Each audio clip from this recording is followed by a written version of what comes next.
This episode is brought to you by Shopify. Forget the frustration of picking commerce platforms when you switch your business to Shopify, the global commerce platform that supercharges your selling wherever you sell. With Shopify, you'll harness the same intuitive features, trusted apps, and powerful analytics used by the world's leading brands. Sign up today for your $1 per month trial period at shopify.com/tech, all lowercase. That's shopify.com/tech.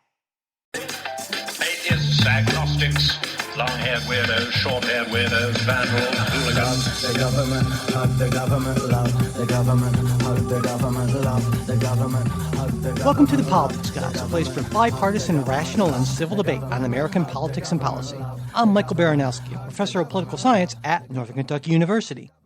This is part 2 of a 2-part crossover episode on what's wrong with Congress and how to fix it with Matt Robison of the Beyond Politics podcast. Beyond Politics is a great podcast with 2 really knowledgeable hosts. There's Matt, who I already mentioned. He spent a decade working on Capitol Hill as a legislative director and chief of staff to 3 members of Congress. He's also worked as a senior advisor, campaign manager, and a consultant on several congressional races. His regular co-host is Paul Hodes, who served 2 terms as a United States congressman from New Hampshire's 2nd Congressional District. And if you like what we do on The Politics Guys, you should definitely check out Beyond Politics. In fact, that's how you'll be able to listen to part 1 of my conversation with Matt, which is where we talk about what we see as the main problems with Congress before we discuss how we think they can be, well, if not fixed, at least addressed in some meaningful way, which is what you'll hear in this episode. So if you haven't listened to part 1, head over to Beyond Politics, do that, and then come back here for the rest. There's a link to Beyond Politics in the show notes, but you can also find them with a quick search in whatever podcast app you use. Can we start by stipulating the MVP, that we need to look at this in terms of money, votes, and press? And I think all 3 of these are broken. We've touched a little bit on all of them. Which one? Maybe we get to the votes last, but I don't know. It's up to you. Which one would you like to start with? We've agreed we got to fix the outside incentives in order to fix the inside of the institutions, and we've got to address all 3 root causes: money, votes, and press. Where should we start? Maybe I've been overly influenced by Larry Lessig out of Harvard, who he was a guest on Politics Guys a couple of times. Too. Okay, so yeah. Oh, we gotta. You know where I'm going with this, then, right? I mean, where you're going. Do it. So his argument is that money drives everything, and until we fix it, is the problem, the fundamental problem of our politics. And as long as we have a system that the money is very concentrated, there's a tiny group of donors who are influence this system, then we're never going to fix anything else. Now, I would argue that he's maybe a little bit too focused on the money, but I think fundamentally he's right. And if we can't figure out a way to, I don't think it's possible to get money out of politics, and he doesn't either. That just doesn't even make any sense to me. But I do think that there are ways to broaden where the money comes from. Now, his solution, I think it's kind of an ingenious one, is basically a voucher system where if you register to vote, you get a voucher for, say, $50 or $100 that you can donate to whichever candidate or party that you want. And this would come out of taxpayer funds, essentially. And yeah, it wouldn't be cheap, but, like $3 billion or so a year. I think I ran the numbers, and come on, what's that anymore? We're tossing billions around like crazy, right? And so the idea is that if you go from having this tiny percentage of people that are supporting campaigns to literally, the vast majority of voters who have a say, well, then all of a sudden that changes the incentive structure of the people who are running. And then they have a lot more incentive to appeal to people who aren't those extremists, right? And to not only that, but to register a lot more voters on both sides, really, and get more people involved in the process. So it could be potentially a part of a virtuous cycle that you could start off with this. And really, I would argue for not all that much money in the larger scheme of things. So I think there's a lot to be said for something along those lines. I'd like to get your take on that too. I think it's a brilliant solution. I think some kind of a matching fund or voucher system. Just to be very specific about what problem we're trying to solve here, it's that I gave you that statistic before. It's about the same for House Republicans. About half your money is coming from the large individual contributions. All right. About a quarter of your money, if you're in the House, it's a lot less if you're in the Senate, is coming from political action committees. And about 20% of your money is coming from small individual grassroots contributions. I think all of them are broken. I think all of them, these days, all of them are pushing you toward the extremes. The PACs tend to cluster you in terms of your policy choices. I'll just take an example. And again, I'll pick on my own side. I could easily pick on the Republicans. That would be fun too, but I'll pick on Democrats. If you work for a Democratic member of Congress, the biggest source of political action committee contributions for you is labor union political action committees. You dare not take a vote that disagrees with the stated position of the labor unions, because if you do, you will forego a significant, like I said, it's about a quarter of your money. They will withhold their money. They will punish you. They will hold you. And listen, I love unions. I'm pro-union. But like I said before, there are some middle ground areas where not everything that comes from the union perspective aligns with my personal point of view, right? And I think most Americans would feel that way about any issue. There's a tremendous amount of influence coming there. We've already talked about the fact that these large dollar individual donors tend to be activists. And in some cases, they tend to be Harlan Crow, and they're creepy billionaires with unbelievable agendas and also the names of Marvel supervillains. Small dollars, this would seem to be the most democratic source of funds. But I can tell you from a fundraising perspective, and I've written fundraising emails, I've written fundraising letters. I'm not going to get into all of this, but trust me, I work with a lot of people in the fundraising business and politics, and they will tell you that voters are like any drug user who needs to keep increasing the dose in order to get an effect. You need to get your language purpler, more extreme, more provocative. Everyone has to be more outrageous. You need to give people the hard stuff in order to get them to donate these days. What does that do to our political discourse? Think about how many fundraising emails you get. So anyway, that was my very long-winded way of saying, I think the problem here is that all of the sources of funds are pushing toward more extreme or more homogeneous directions, right? In the case of PACs. And that's what we're trying to break up. We're trying to make it so that your incentives as a politician are to do what you think is the right thing for your voters, to stick to the policy preferences that you enunciated in your campaigns, as uninfluenced by the sources of your funds as possible. And I think Larry's suggestion is a good one.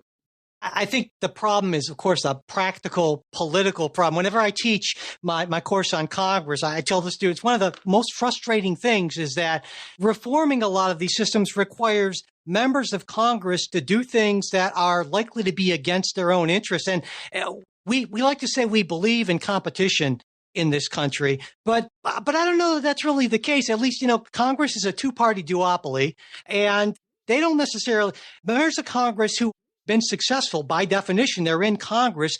Why would they change a system that allows them to be reelected at like 90-something% rates? There's no going back to incentives. Yes. What's their incentive? And absolutely, it's that Cold War mentality, right? They know the rules of the game.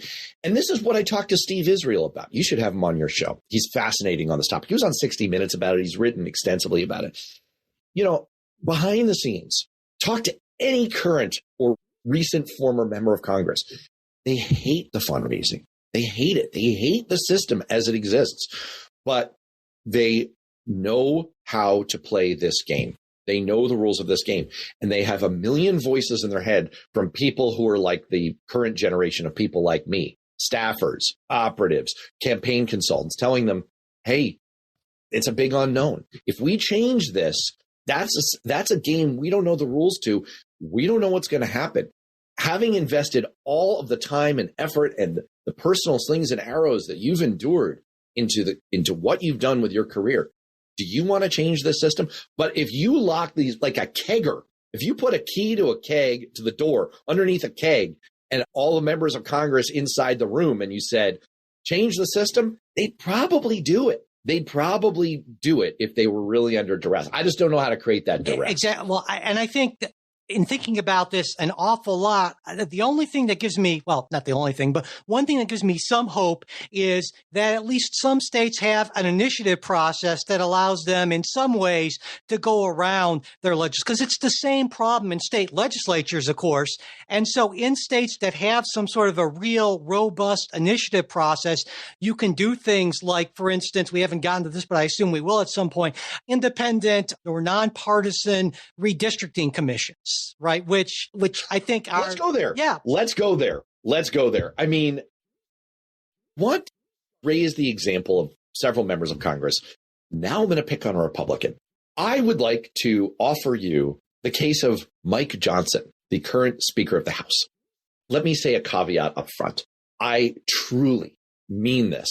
I do not want to cause any offense to people who have devout Christian beliefs. Being a devout Christian is great. I love that we have devout Christians in our country, and kudos to you. The problem is that Mike Johnson is so fringe in his views that devout Christians cannot recognize what he believes in. He literally believes that human beings used to put saddles on dinosaurs and ride them, including onto Noah's Ark. I'm not making this up.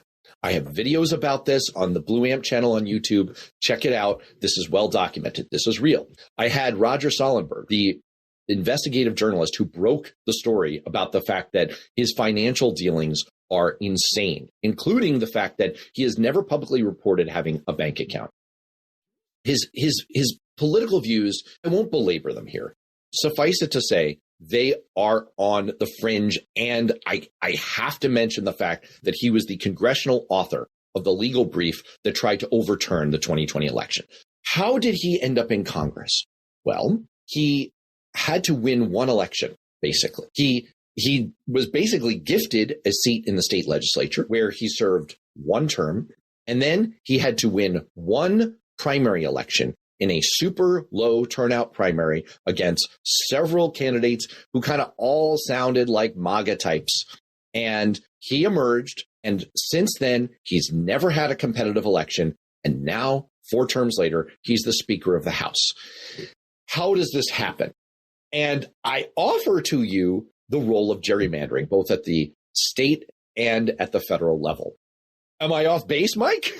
Well, I think that's a big part of it. I mean, there are 2 components to this, right? One of them certainly is gerrymandering. The other component is sort of a self-sorting type of phenomenon as well. And political scientists go back and forth as to which one of these is more important. I guess my answer to this, based on the research that I've seen, is that gerrymandering is not a redistricting that gets rid of some of the most egregious political gerrymandering. It's not a cure-all, but it certainly helps, at least at the margins. And honestly, at this point, I'll take some help at the margins, because I think we're better served if we have more competitive districts, if we have districts that look like real things in the world and not these bizarre configurations designed by algorithms to be perfectly, to get the most partisan outcomes, right? And there's also a legitimacy component as well. I mean, why should voters trust the system when they know, when politicians are saying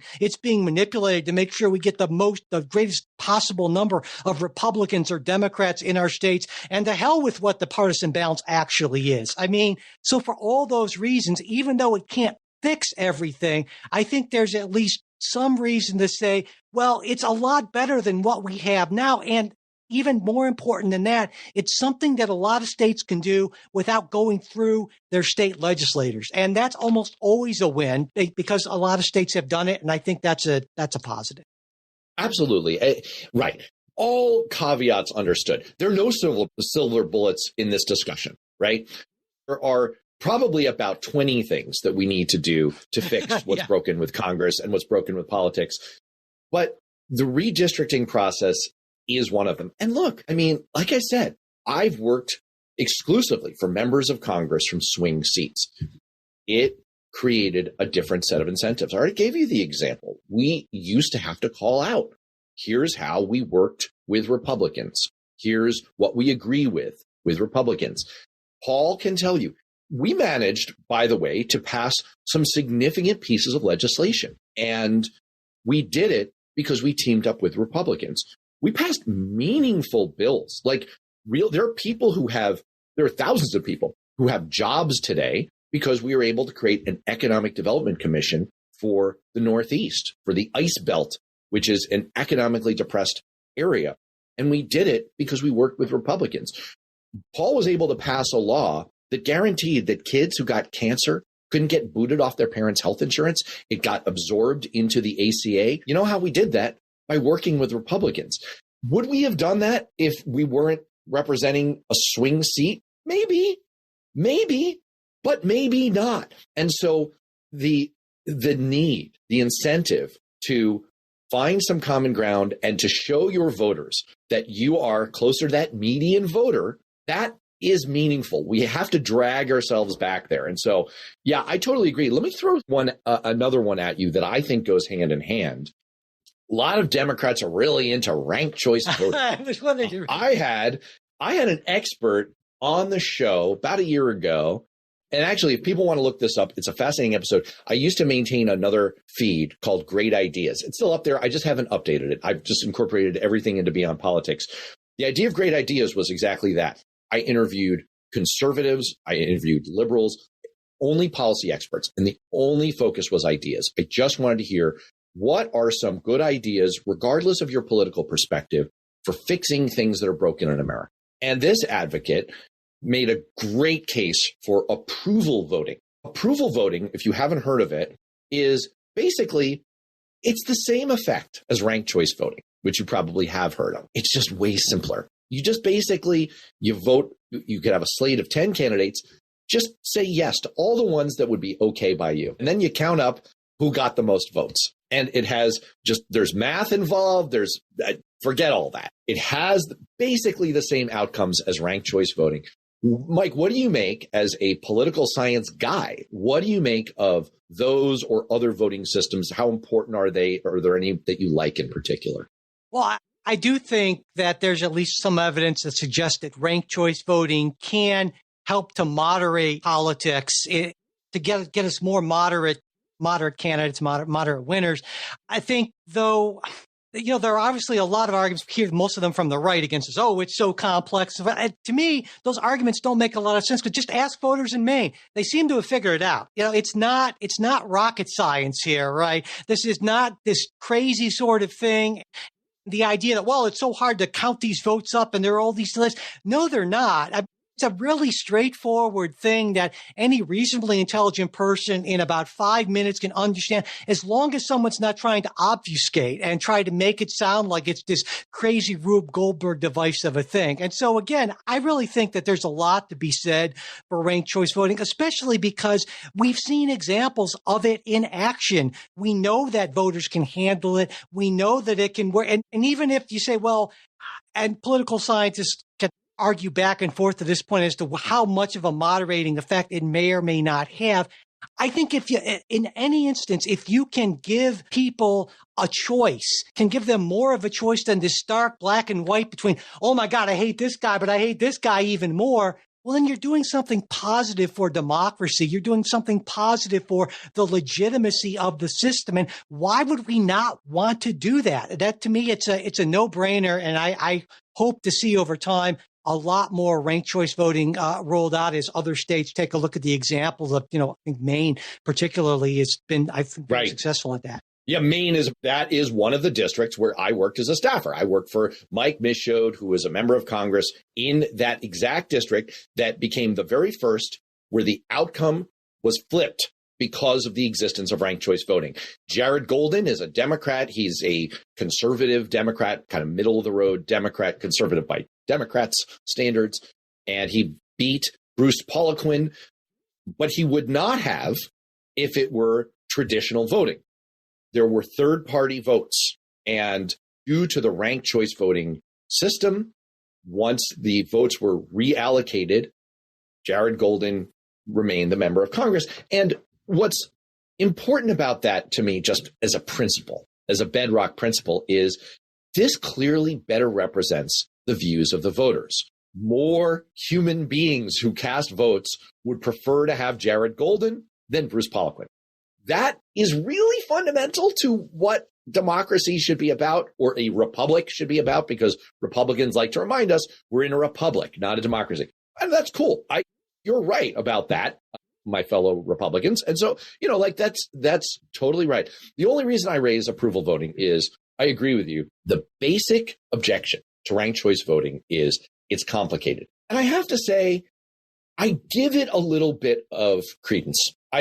In this day and age, when trust in voting has been subjected to such a frontal assault from the former president, and people's trust in the voting system has been so degraded, something that is way simpler to understand, where you just look with approval voting, it's just, like Baranowski got 100 votes, Robeson got 90, Jones got 80. It's like, all right, Baranowski wins, and it has the same effect, and it's very clear, and there's not this whole black box kind of That's a good look point. to it. It's just not a good look in this day and age. From a technical standpoint, I don't have the expertise to say whether you get results that are more aligned with voters' intent. Sound like a hanging Chads kind of guy, more aligned with voters' intent with ranked choice voting than you do with approval voting.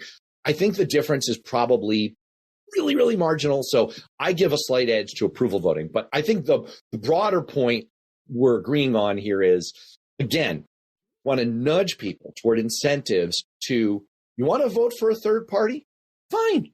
Vote for a third party. It will not affect the outcome. You can still have Jared Golden over Bruce Poliquin. And who knows, from time to time, you may have those third parties. What do you make of the more exotic ideas out there? Like, well, we need to, I mean, they're all, can I just say up front that I think these are all BS? I think these are all like these ideas of like, well, what we really need is a 6-party system and we need to move to a parliamentary democracy. It's like, great. These are fantastic. Fly me to the polling place in my flying car for that. Great idea.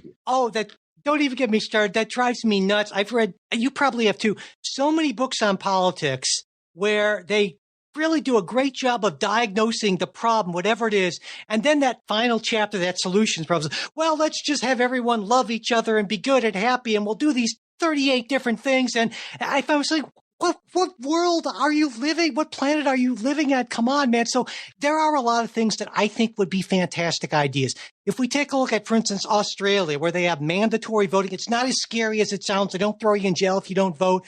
But I remember we were taught a class called Crazy Ideas about American politics. And that's such a great class. I want to take your class. It was a lot of fun. Dude, teach it again, record it, put it out as a podcast. Oh, that would be awesome. Yeah, I should do that. I should totally do that. But anyway, mandatory voting was one of these crazy ideas. And I pointed out, I read a report from Australia's election commission, and it was a report from a few years ago saying they were really concerned about their low turnout, and they maybe needed to do something because the turnout had dropped down to like 90.3%. I was like, are you kidding me?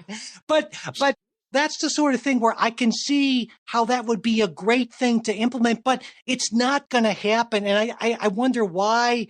You can make a case that, well, we talk about these things because things that seem crazy in our current environment. You go back 30 years, the idea of any kind of national health care, right? Any sort of thing that became the Affordable Care was just beyond the pale. But people kept on chipping away and pushing, and eventually we got something that, half a loaf better than none. Maybe you can make a case for that, but some of this stuff is so far out there, like, let's have a parliamentary system or let's have mandatory voting. Why are you wasting your time on that? I'd rather you just be honest and say, I don't know, maybe we're kind of screwed. I would have it's a lot more legitimate than just saying, well, let's do these crazy things that would require members of Congress, people in power to just do something completely against their own interests. So yeah, I feel very much like you do. I'm very passionate about No, this. you're better off just advising people to bend way the heck over, reach around, and kiss their butt goodbye, because it reminds me of that Far Side where you see two scientists at a blackboard with these really complicated formulae leading one to the next, and then right at the very end it says, and then a miracle occurs. And the other scientist is like, I see where you have a little bit of a problem here. Yeah, I mean, whenever I read an op-ed that's like, we need to break California into 6 states, and that way we would increase the margin in the U.S. Senate. Great. Good luck with that. Yeah. Not going to happen. Unless, the Cascadian subluxation zone produces the tsunami that completely evaporates the West Coast. I shouldn't joke about that. That's a real thing. That's a real threat. All right. So we agree that solutions here have to be practical. We can't go the Australia route because we can't assess the same penalty they do there, which I believe is you get punched in the face by a wallaby. You have to do things that are achievable in America. We've talked about mostly the money. Let's talk press for just a couple minutes, because boy, I could do this all day. Let's talk press. All right. So the problem here, as I see it, is I don't have Fox derangement syndrome. Don't have what the political scientist Roy Teixeira calls the Fox News fallacy. I think Fox is horrible. I think their effect on America is subversive and insidious and just downright terrible. But I'm not obsessed with Fox qua Fox. It's a bigger problem than that. I think the problem is that the sources of media are themselves, they create perverse incentives for politicians. That if you are a Republican politician, and I want to say this without making a value judgment, people respond to incentives. Your primary incentive is to try to appear on Fox, Newsmax, OANN, or some of the very influential podcast video shows out there, that make a difference, so that you can create a viral video, so that you can fundraise, or so that you can spin that into more media appearances that raise your profile, that help you fundraise, that help you win your election. That is your incentive. For Democrats, it's a little different, because you want to get mainstream media appearances. The mainstream media they do a lot of both sidesisms. It's a weirder thing. You're more incentivized to build your own direct-to-consumer channel through social media. The problem there is that, as has been extensively documented, Twitter is not the real world, or X, or whatever the heck we call it, and that the people who talk about politics on social media are far more extreme in their views than the average Democrat, let alone the average American. And so, to me, that's my diagnosis of the problem with the media. Am I right in your mind? Is there more? I would certainly agree. I would say it's not just that the people who are on those platforms are that way, but the very nature of those platforms makes you more that way. There's a guy writing a long time ago, in the 80s, a long time ago now, Neil Postman, who wrote a fantastic book called Amusing Ourselves to Death. And a lot of it was very prescient. This was, of course, in the TV age, but his argument kind of goes off of what Marshall McLuhan before him said, is that the mediums that we use, they act on us.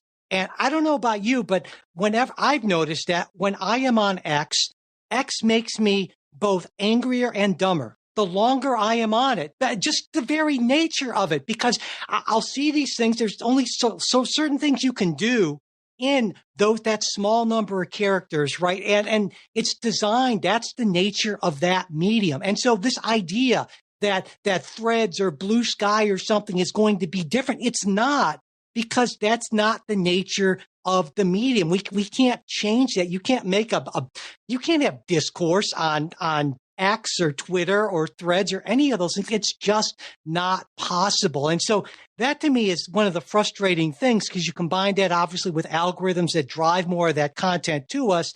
That's a problem for which I don't have a great solution. I remember there's one of these books that we just talked about that had these crazy solutions, right? Said, well, there should be more programming that's in depth and thoughtful, and maybe you could have former members of Congress on and have panels and And I think that would be great. And 12 people would watch it. And so, I mean, it's hard to find that line. And I think we both struggle with this on our respective shows. Is you want to draw in enough of an audience to make a difference and be entertaining, but you also want to be substantive. And that the more substantive and in-depth and serious you are, the harder it's going to be to draw that big audience. And you take a look at whether it's podcasts or anything else, the stuff that gets to huge numbers, it's the crazy stuff. And how do you find that balance? That's really difficult. It's like, I think you and I are doing important stuff. It's just very difficult for us to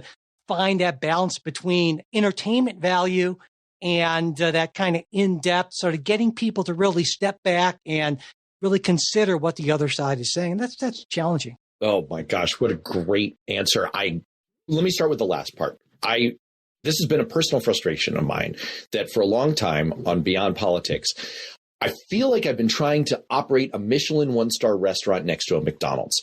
And it's very hard. And you, I know, have the same problem because you talk wonky stuff. You talk in the weeds. You talk about stuff with nuance and substance that matters, that, as you said at the top of the show, is not a shout fest. That's what I'm going for too.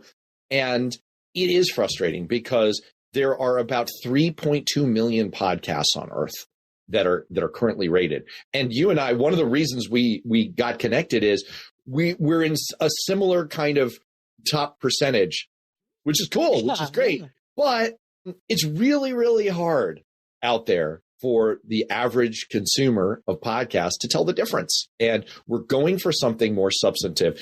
That's the problem on social media. You are so right that, people could be into posts, they could be into threads, they could be at anyone at Mastodon. Maybe Wallaby is a thing. Maybe you and I should start that, the Australian thing. We'll call it Wallaby. The incentives for content are not going to change. The algorithm isn't going to change. And, look no further than the fact that Facebook invented the share button in 2009. Twitter responded with a retweet button in 2012. Ask yourself, when did things start to really go off the rails in American politics? I know that that's correlation, not causality. But there it is, folks. There it is. And so, look, once again, there are no silver bullet solutions here. And I am not a social media technology expert. I am very interested in the Section 230 reform. That was a discussion that was very hot after the Frances Haugen testimony about Facebook, everything they knew about the destructive psychological effects, especially for teens, especially for teen girls, and of using social media, of using Facebook, of using Instagram, and the idea of removing that protective shield of Congress taking that action, making the social media outlets more liable for the content. That's attractive to me.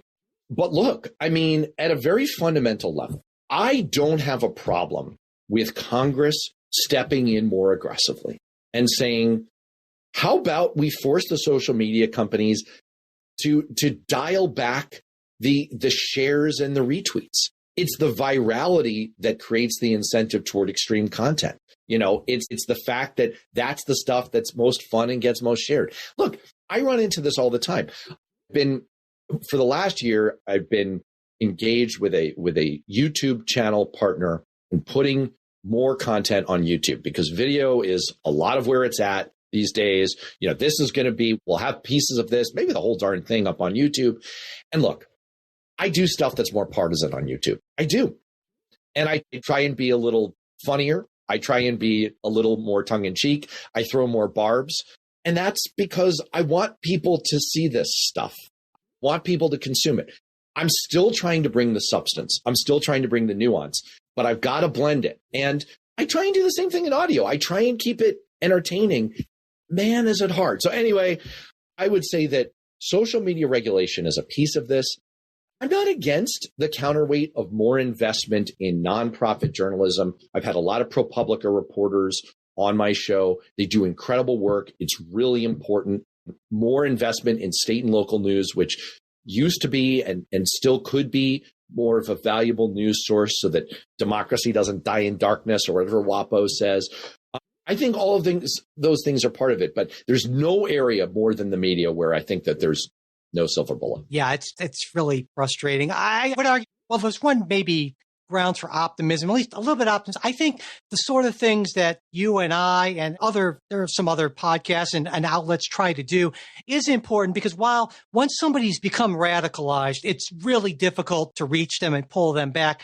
I would argue that there are a sizable group of people on both sides of the political spectrum who maybe have tendencies in that direction, and they can be maybe encouraged to kind of pull back a little bit from it. So if we can save someone, if we can save even one, maybe not one person, but if we could save a dozen people, maybe that's worth it, because at least we're not making the problem worse. And so I think there's something to be said for that sort of work. Yeah. And look, I mean, there are things that we can keep trying. We know they don't really work. Like we had the Dartmouth political science professor, Brendan Nyhan, on the show talking about, fact checking doesn't work.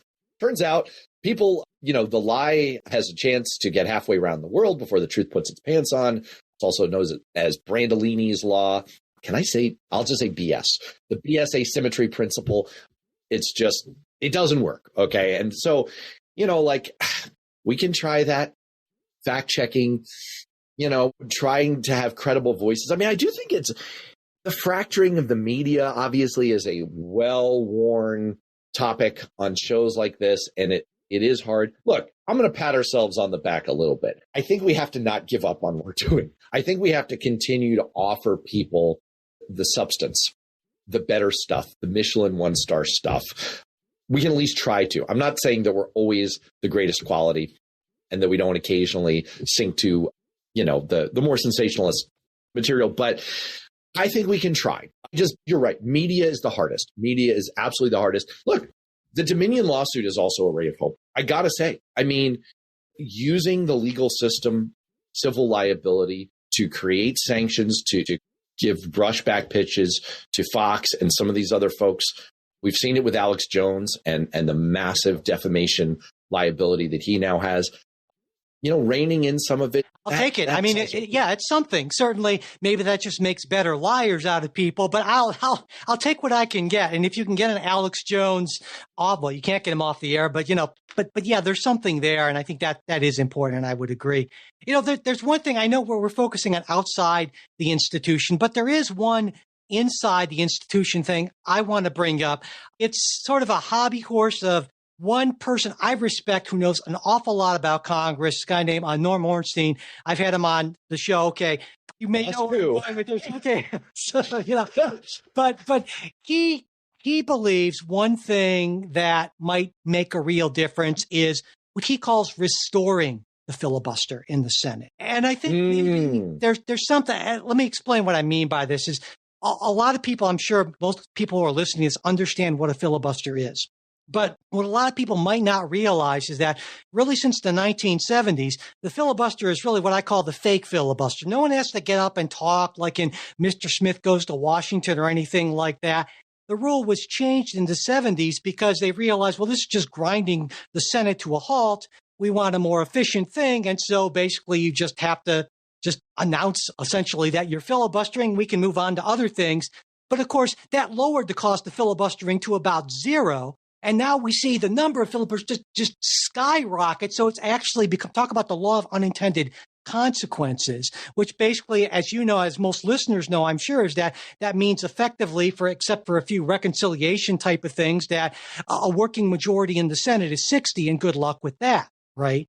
And so what Norm argues is that if we brought back the filibuster, requiring that those who are seeking to continue debate, because it's not debate, would actually have to hold the floor, well, that would still allow for that. Those people who say, well, it's very important that we have this minority protection. Well, you still have it, but that would mean that the minority couldn't just use it every single time. They would actually have to get out there and be on the floor and talk on germane topics. And so it wouldn't cut out their rights, but it would mean that you'd really have to work for it. And I think there's, something to be said for that. Is that likely? No, but I don't think it's as crazy as just saying, well, just eliminate the filibuster. So I don't know. That's one thought I've heard inside the institution reform, and I wanted your take on that. Yeah, the number one thing that recommends that idea is that it follows what I'll call the Wallaby principle. It's achievable. It's something that you might conceivably get the Senate to agree to do. The other reforms, and Norm offered in the same breath, I think he wrote this in a WAPO op-ed or something like that, where he talked about restoring the talking filibuster. He offered some other potential solutions, and we talked about it on the show. The problem with the other ideas out there is it's hard to conceive of senators agreeing to it's that same dynamic. It's how do we get from here to there? How do you go to an unknown system where you feel like, we're only 2 years away from, being in the majority ourselves, and then we don't want any of this anymore, or why change a system where at least we know the rules of the game? Restoring, that traditional form of the filibuster is achievable, and it's something that, getting from here to there and envisioning what that would be like is not that hard. That said, I kind of like some of the other ideas. I mean, my personal favorite was, Norm may not have put this one forward. Some people have talked about lowering the threshold for the filibuster. I think that's a great one, but who's going to agree to that? Personal favorite version of that is having a floating threshold where the threshold for breaking the filibuster is whatever the amount of the majority is plus add a number, 2, 3, 4 votes, whatever it is, meaning you have to have some bipartisanship. You don't have to have lots of bipartisanship. I mean, 60 is just, getting 60% agreement on things is hard. That said, I do want one feature that I think people sort of know intuitively, but maybe don't think about, is that the chambers truly are different. And that is where, you were talking about changing the inside incentives and like these rules. The House is very, very different from the Senate. In the House, I've long quipped that there's really only one vote that you cast that matters, and it's the vote for Speaker. If you have the majority, you run the show. Now, there are exceptions that prove the rule. See McCarthy, Kevin. Majority isn't always what it's cracked up to be. But basically, most of the time, that's true. The Senate is very different. See Tuberville, Tommy. An individual senator or collection of senators can exercise more power. But again, all of these aspects of brokenness that we've seen in the House are also happening in the Senate. You don't have gangs anymore, the Gang of 14. You don't have these cabals of centrist senators trying to work things out. We'll see what happens on this asylum question. Time we post this, maybe this will be solved. Like sometimes groups of senators can work things out, but you used to see this 15, 20 and more years ago, where groups of senators would get together and say, we have enough of a concentration here out of the 100 or so that we can get something done. We can agree to something. You don't see that anymore. So anything that nudges us back in the direction of, maybe you find a group that's in the middle, that's willing to form a working majority that crosses the party barrier, I think would be a good thing. I'm certainly in favor of the Ornstein reform. I just wish I could think of a way to push us practically a little bit further. Yeah, and that's always I love things like the Problem Solvers Caucus and group. I mean, there are groups that are trying to do that. The increasingly badly named Problem Solvers. Yeah, exactly. Yeah, right. Do Nothing Caucus. Yeah, that will work out so well. But yeah, go ahead. Let me ask you one more, because we have now truly, this is going to be epic. We're breaking it into two shows. Putting one in yours, one in mine. It'll be okay. We're not going on so insanely long. But, we talked about money, votes, and press, and we covered money and we covered press. We haven't directly covered votes, although I think a lot of our discussion about the voters was kind of wrapped up in the discussion of redistricting reform, independent redistricting commissions, getting rid of gerrymandering, and ranked choice voting or other different voting systems. I do think that's a lot of it with the voters. But let me ask this. When it comes to dealing with the voters and the incentives that we create for our political candidates, for our political leaders, are there other things? Is the fault not in our stars, but in ourselves? Are there other things we can do to fix us or to give us different behaviors that would then create different behaviors in our politicians? Wow. That's I guess It's deep. I know. we get Big Americans. Good luck, Mike. we get the Congress we deserve, right? For better or for worse, maybe is the argument. And I don't know.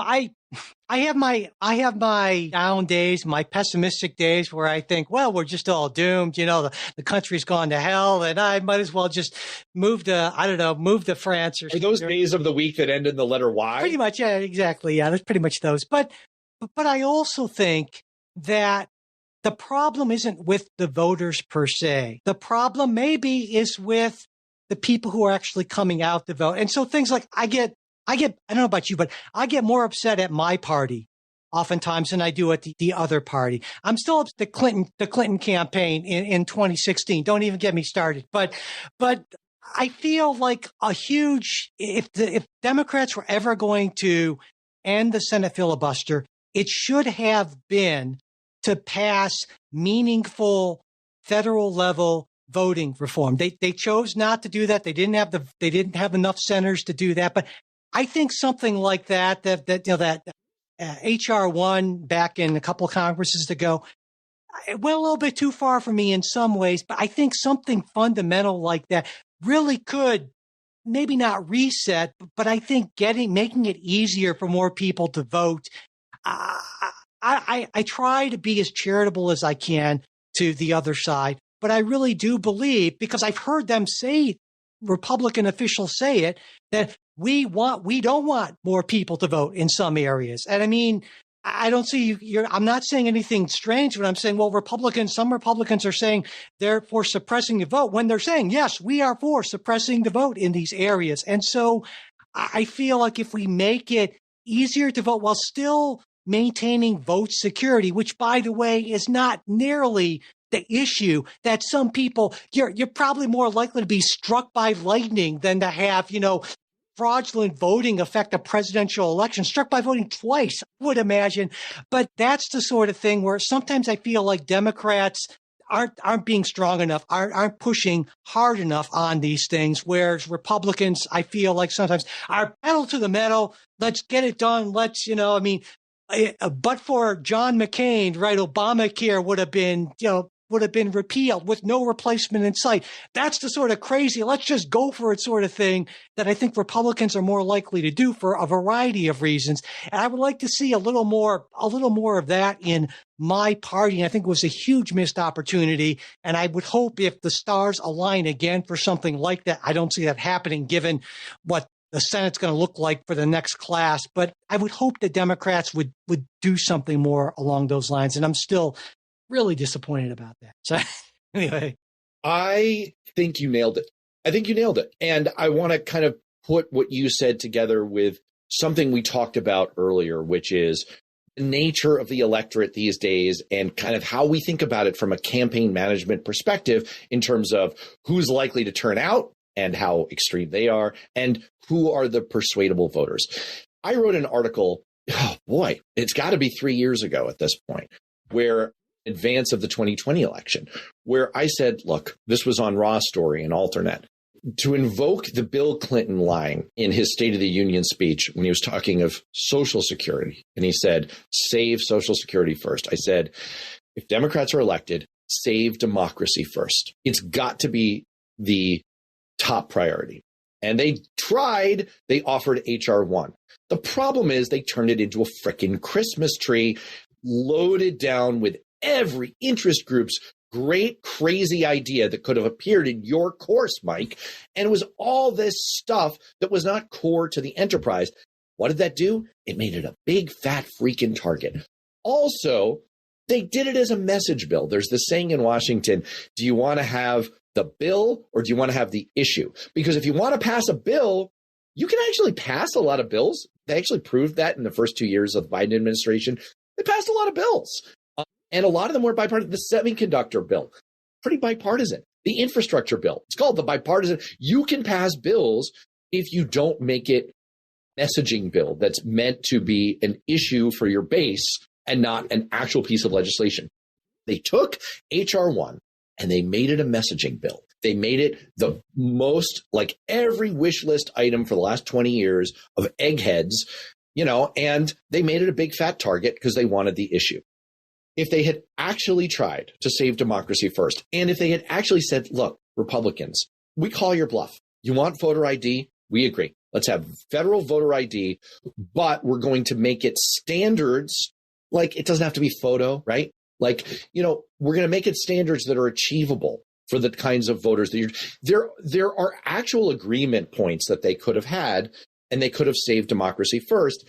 And that would have gotten to your point, which is bringing more voters into the process, shaping the electorate more toward not only what the people want, which tends to veer more toward, my political preferences, my party, the Democrats, but also it would have put the onus on campaigns. More low information, less likely to turn out voters you have to reach out to and persuade. That in itself, I think, would be a positive for democracy and for the system. The other thing, and I will pick up on your occasional note of hope thing here. I've had David Pepper, the former Ohio Democratic Party chair, on the show several times. He's written a book about this, Laboratories of Autocracy, talking about how the Republican takeover at the state level, which they engineered in 2010 with a $30 million investment, best money they ever spent, has had these incredible far-reaching consequences through today, 13 years later. But the opposite of that is also true. It's much easier to create change at the state level. You were talking about doing this through direct voter action, through referenda. You can do that. They've successfully done that in a number of states, including in Ohio.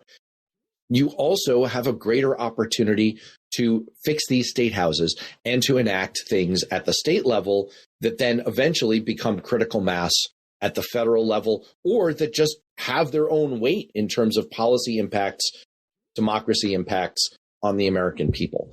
And so I think the opportunity exists at the state and local level. Also had Amanda Littman, the head of Run for Something, on the show, talking about the massive gap, the vacuum that exists at the local level, and the opportunity, therefore, for people to get involved and make a really profound difference in people's lives over these local offices that we never think about. So I think one thing that reformers should bear in mind when it comes to fixing Congress is not all the solutions have to do with a direct shot at Congress. You might do a bank shot that goes through the state level first, do an awful lot of good for an awful lot of people, and eventually move toward the kind of fixes that will make themselves felt in Congress. Yeah, I so thoroughly agree with that, and especially about the brilliance of the Republican plan to really build at that lowest level. And that's the sort of thing that could take decades or a decade or more for it to fully come to fruition, but it sure has. And not only that, but if you can approach those voters at that local level, you can approach them in a very real way where we have a congressional district with 800,000 people. That's where it doesn't, if you're a Democrat and you're actually talking to people for a local race, you can actually get them to understand you and maybe actually persuade them, because there's nothing that's more powerful than that person-to-person sort of thing that you have at the local level that you don't really have with Congress. And so I agree, Democrats have been far too focused on the big picture federal legislation sort of thing. And we really need to build up our bench and and understand that this is not the sort of thing that's fixed in a cycle or two. This is the sort of thing where you have to plan for generations down the line. And it's a long, hard slog, but it's absolutely imperative and totally worth it. I couldn't agree more. Boy, you know what?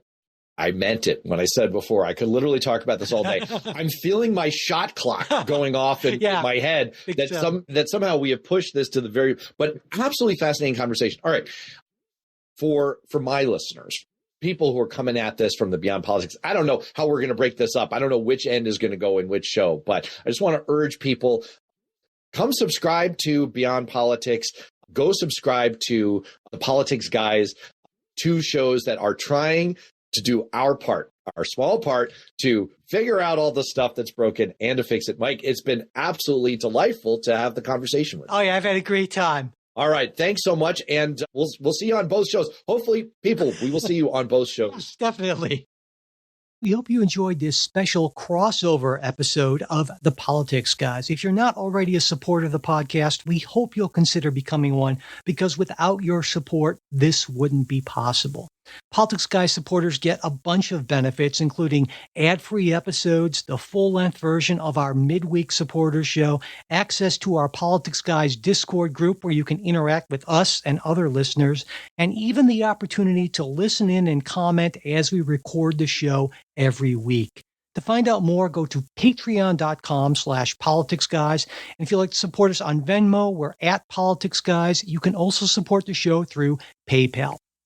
All of our support links are in the show notes, as well as at politicsguys.com/support. And if you'd like to get that full-length midweek show, but you're not in a position to financially support the podcast right now, that's not a problem. Just send me an email. I'm mike@politicsguys.com, and I will get that set up for you. And whether you're a supporter or not, we would really appreciate it if you could subscribe, rate and review us on whatever podcast app you use, and share episodes on social media. We love hearing from you, and there are a lot of ways to get in touch with us. You can email us, mail@politicsguys.com. There's also that Discord channel I mentioned, which all of our supporters have access to, as well as Facebook and X, and you'll find links to them in the show notes. And finally, a very special thanks to our wonderful executive producers, Bruce Johnson, Wilma Moreno, Andra Masker, Daniel Toe, Ryan Beasley, and Don Oglesby.